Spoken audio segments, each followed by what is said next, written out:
आगे देखो, दिग्विजय सिंह, कांग्रेसी नेता दिग्विजय सिंह 2019 में एपी सिंह वकील, जो संत रामपाल जी का वकील बना था थोड़े समय के लिए, सतलोक आश्रम मैनेजमेंट हरियाणा से खा खा के पैसे और संत रामपाल जी के झूठे जयकारे लगा लगा के जंतर मंत्र पर, और तुम मूर्खों को मूर्ख बना गया। आज उस एपी सिंह का कोई लेना देना नहीं संत रामपाल जी के मुकदमों से है, लेकिन मैनेजमेंट ने चाल चली, उसको आगे खड़ा कर दिया कि ये संत रामपाल जी को बाहर निकलवाएगा।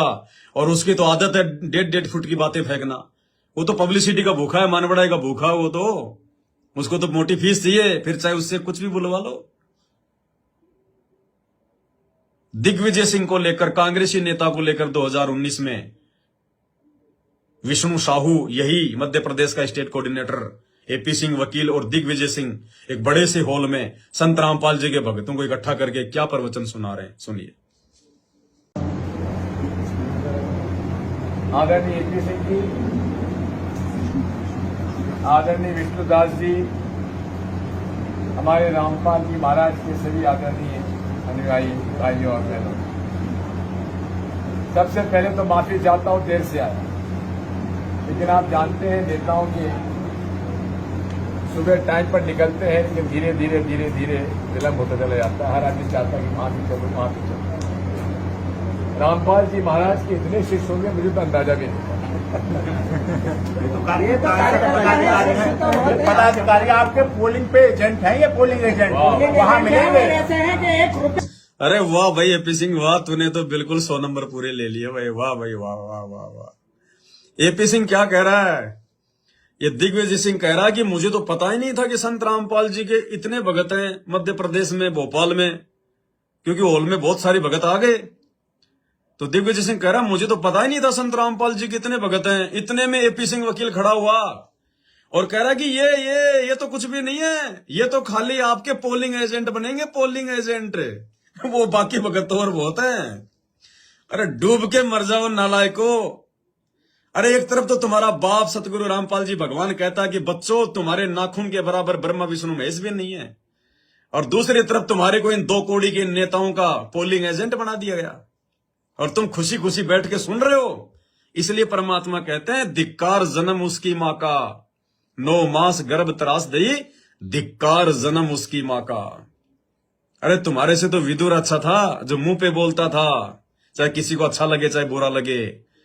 और तुम संत रामपाल जी भगवान के भगत, तुम परमेश्वर के भगत हो, और तुम्हारे आंखों के सामने ये 2 कौड़ी का वकील एपी सिंह और ये 2 कौड़ी का राजनेता ये कह रहा है कि ये तो आपके पोलिंग एजेंट है, पोलिंग एजेंट, यानी ये तो आपके दलाल हैं।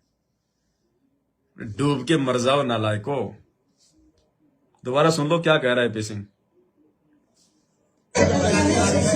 पदाधिकारी आपके पोलिंग पे एजेंट है, ये पोलिंग एजेंट वहाँ मिलेंगे। ऐसे है कि एक रुपया नहीं चाहिए, हमें कुछ भी नहीं चाहिए, हमारी 8 लोग संसद में रखते हैं, लगाएंगे सब पैसा हम लगाएंगे।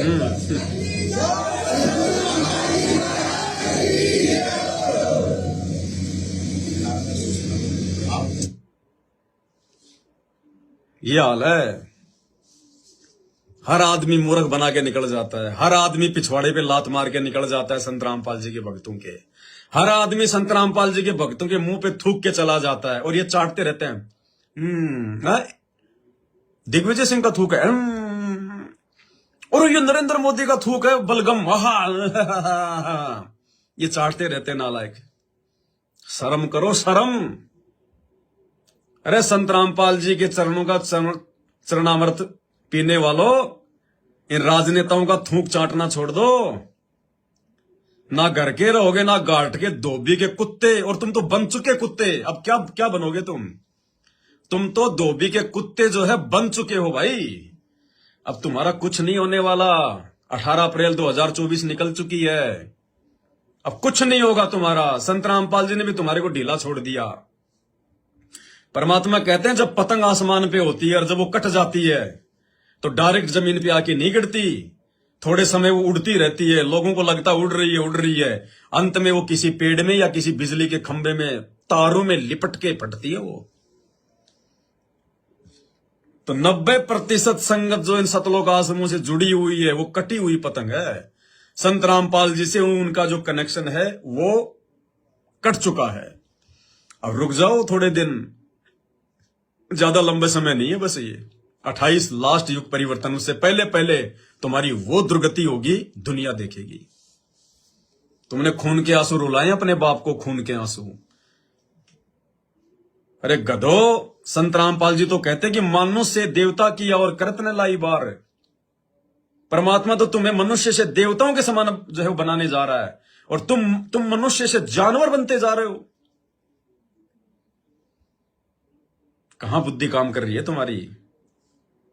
क्या हाल होगा तुम्हारा आने वाले समय में? या तो अपने गुरुजी का चरना अमृत चाटना छोड़ दो, या इन राजनेताओं का ये बलगम, ये थूक चाटना छोड़ दो। दो नावों की सवारी करोगे, धोबी के कुत्ते बन के रहोगे। देख रहा है वो अंतर्यामी है, कुछ नहीं छुपा हुआ उससे, कुछ भी। हम सत्सेवकों को अपना भाग्य को, अपनी इस किस्मत को सराहना चाहिए। जैसे बार बार परमात्मा इन विशेष ऑडियो में कहते हैं ना कि बच्चों, तुम अपनी किस्मत को सराया करो। तुम कोई सामान्य आत्मा नहीं हो, सामान्य भगत नहीं हो। वो किसके लिए कह रहे हैं? उस भीड़ के लिए नहीं कह रहे। ये विशेष संदेश हिसार जेल से उन आश्रमों वाली भीड़ के लिए नहीं आ रहे। ये हम सत्सेवकों के विश्वास को और अधिक मजबूत करने के लिए परमात्मा संकेतों में जो है ये सत्संग कर रहे हैं। संकेतों में इन हिसार जेल से आने वाले सत्संगों को समझना बच्चों के बस की बात नहीं है। परमात्मा उनको रिजेक्ट कर चुके, सबको रिजेक्ट। अब वो पतंग है वो कब नीचे गिरेगी, बस। बाकी डोरी से वो कट चुके हैं सब। और इसी राजनीति को लेकर परमात्मा ने इसी हिसार जेल से आने वाले सत्संग में कितना समझाया परमात्मा ने। परमात्मा कहते हम उसको भगत ही नहीं मानते जो राजनीति करता है। अरे गलत काम करना और गलत काम में सहयोग करना, दोनों चीजों के लिए संत रामपाल जी भगवान ने हमारे को जो है मना किया है। हमने चोरी भी नहीं करनी, और चोरी कोई करता है तो उसमें सहयोग भी नहीं करना। हमने बीड़ी भी नहीं पीना, और बीड़ी कोई पीता है तो उसमें सहयोग भी नहीं करना। तो हमने राजनीति भी नहीं करनी, यानी हमने ना कोई सरपंच बनना, ना कोई एमएलए, ना मंत्री, ना प्रधानमंत्री, और ना हमने किसी को एमएलए, मंत्री, प्रधानमंत्री बनाने में सहयोग करना है। क्या कह रहे हैं परमात्मा? इसी हिसार जेल वाली ऑडियो में अपने बाप के मुख से सुन लो राजनीति को लेकर। ओए ये विचार करो, ये है वो तत्व ज्ञान जो सार निकाल कर दे दे आपको। कोई तो कहता है मैं एमएलए बन जाऊं, आशीर्वाद दियो। हम उसको भगत ही नहीं मान रहे, उसको कहते तू जा राजनीति कर ले, फिर देख लिए जब तेरे ग्रेजुएटी हो लिया तब आ जाएगी।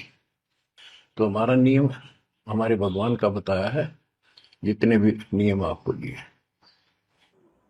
फाइनल कर दिया परमात्मा ने। भाई और बहनों, ये बात गुरुजी को क्यों बोलनी पड़ी? गुरुजी कह रहे हैं कि मेरे पास में जेल में भी जो है भक्तों की प्रार्थना आती है कि जी आशीर्वाद देना, मैं विधायक बन जाऊं, मैं सरपंच बन जाऊं, मैं एमएलए बन जाऊं। अरे भगवान ने सिखाया कि नालायकों तुम क्या मांग रहे हो भगवान से? जब ध्रुव को परमात्मा मिले और ध्रुव की जो तपस्या थी, उसके पिछले जन्म की जो भक्ति थी, उससे परमात्मा प्रसन्न हुए विष्णु रूप में। ये कबीर परमात्मा सतगुरु रामपाल जी जब ध्रुव के सामने ये प्रकट हुए तो परमात्मा ने कहा कि बेटा मांग, क्या मांगता है, मैं तेरे पे प्रसन्न हूं। ध्रुव ने मांगा राज। बोले भगवान मुझे राज दे दो। तब भगवान ने कहा अरे नालायक, अरे तूने मांगा भी तो तूने क्या मांगा? अरे ये तो मैं तुझे वैसे ही देने वाला था, ये तो मैं तुझे वैसे देता, फ्री में देता, तू नहीं मांगता तो भी मैं तुझे देता। अरे मेरे से तो मोक्ष मांगता, मुक्ति मांगता, ये क्या मांग लिया तूने नालायक? तेरे को तो मांगना भी नहीं आया। तो इसी प्रकार भाई और बहनों, परमात्मा ने हमें सिखाया कि भगत को क्या मांगना चाहिए। भक्ति दान मोहि दीजियो, देवन के देवा हो, जन्म पाया भूलो नहीं, करहूं पद सेवा हो। जैसे हम सत्सेवक मांगते हैं अपने परमात्मा से, हम सत्सेवक, हम सात संगति से जुड़े हुए परमात्मा की वीआईपी आत्माएं, हम परमात्मा से कोई भौतिक चीज की डिमांड नहीं करते, कोई सांसारिक वस्तु की डिमांड नहीं करते। हम बेटा बेटी, धन जायदाद, संपत्ति, सुंदर पत्नी कुछ नहीं मांगते। हम परमात्मा से भक्ति मांगते हैं कि परमात्मा हमारी मर्यादा निभाना, ये परमात्मा हमारा भाव, हमारी श्रद्धा आपके चरणों में लगी रहे। ये परमेश्वर चाहे भीख का एक कटोरा हाथ में दे देना, लेकिन अपने चरणों से दूर ना करना। ये धन, बेटा बेटी तो, नौकरी तो हम कभी सौपन में भी नहीं सोचते, मांगना तो बहुत दूर की बात है। और सतलोक आश्रम मैनेजमेंट हरियाणा वाले भक्तों की ओर से हिसार जेल में परमात्मा से क्या प्रार्थना जा रही है? खुद कह रहे परमात्मा कि मेरे पास में प्रार्थना आती है कि जी आशीर्वाद दियो, मैं सरपंच बन जाऊं, एमएलए बन जाऊं। तो क्या कह रहे परमात्मा कि हम उसको भगत ही नहीं मानते। जो राजनीति की बातें करता है उसको तो हम भगत ही नहीं मानते। हम तो ये कहते हैं कि जा तू बाद में आ जाना, भक्ति बाद में कर लेना, पहले तू राजनीति कर ले, जब तेरी बिरान माटी हो लेना, अर्थात जब तेरी दुर्गति हो जाए तब आ जाना तू। ये संत रामपाल जी भगवान के मुख कमल से हिसार जेल वाली ऑडियो में कह रहे हैं। तो संत रामपाल जी का राजनीति से 36 का आंकड़ा है। फिर आज संत रामपाल जी, ये तो वर्तमान में आ रही है हिसार जेल से, कोई लंबी चौड़ी बात भी नहीं है, 2-4-5 महीने पुरानी ऑडियो है। तो जो 4-5 महीने में संत रामपाल जी अपने स्टेटमेंट मतलब चेंज कर देंगे क्या?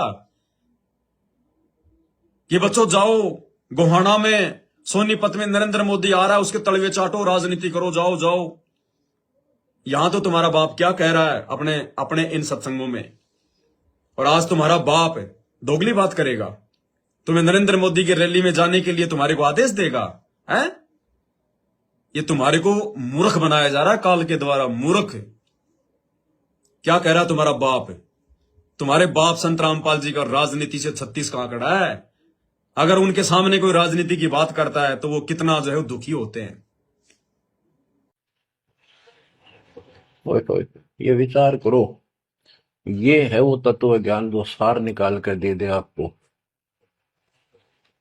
कोई तो कहता है मैं एमएलए बन जाऊं, आशीर्वाद दियो, हम उसको भगत ही नहीं मान रहे, उसको कहते तू जा राजनीति कर ले, फिर देख लिए जब तेरे विराज माटी हो ले तब आ जाएगी। तो हमारा नियम हमारे भगवान का बताया है, जितने भी नियम आपको दिए। तो परमात्मा कहते हैं हमारा नियम हमारे भगवान का बताया हुआ है, नियम नहीं तोड़ेंगे। राजनीति से संत रामपाल जी के भक्ति मार्ग का 36 का आंकड़ा है तो है। और आज अगर उनके जेल में रहते सहते उनके पीछे से उनके नाम की आड़ में ये पीले पर्चे निकाल कर ये मैसेज डाल कर अगर कोई राजनेताओं से दोस्ती जो है वो कर रहा है तो वो काल का एजेंट है, काल का दूत है। संत रामपाल जी के विचार नहीं हो सकते। संत रामपाल जी अपने वचनों से नहीं फिरेंगे।